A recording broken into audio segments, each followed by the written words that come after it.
আজকে যে কেকের রেসিপি শেয়ার করব তা প্রাকৃতিক উপাদান দিয়ে কালার করে নিয়েছি। আসসালামু আলাইকুম। প্রথমে আমি কিছু পাতা নিয়েছি।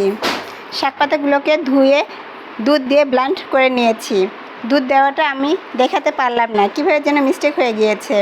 একটা পাত্রে 2টি ডিম দিয়ে হ্যান্ড উইচ দিয়ে ভালোভাবে ঘুরিয়ে ঘুরিয়ে ফোমি করে নিব। এতে অল্প অল্প করে চিনি দিব। এরপর ব্লেন্ড করা পাতাগুলো দিয়ে দিব। দুধ দিয়ে ব্লেন্ড করার জন্য পাতাগুলোর কালার অনেক সুন্দর এসেছে। এরপর রান্নার তেল দিয়ে আবারও হ্যান্ড উইচ দিয়ে নেড়ে দিব। এরপর ময়দা অল্প অল্প করে আলতো করে মিশিয়ে নিব, যাতে ফোমি ভাবটা নষ্ট হয়ে না যায়। এতে বেকিং পাউডার হাফ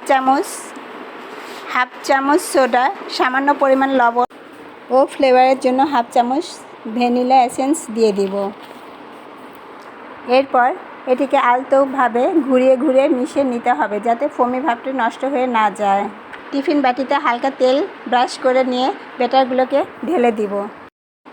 একটি পাতিল আগে থেকে হাইট করে নিয়েছি। এতে একটা স্ট্যান্ড বসিয়ে টিফিন বাটি ঢাকনা দিয়ে বসিয়ে দিব 40 মিনিটের জন্য।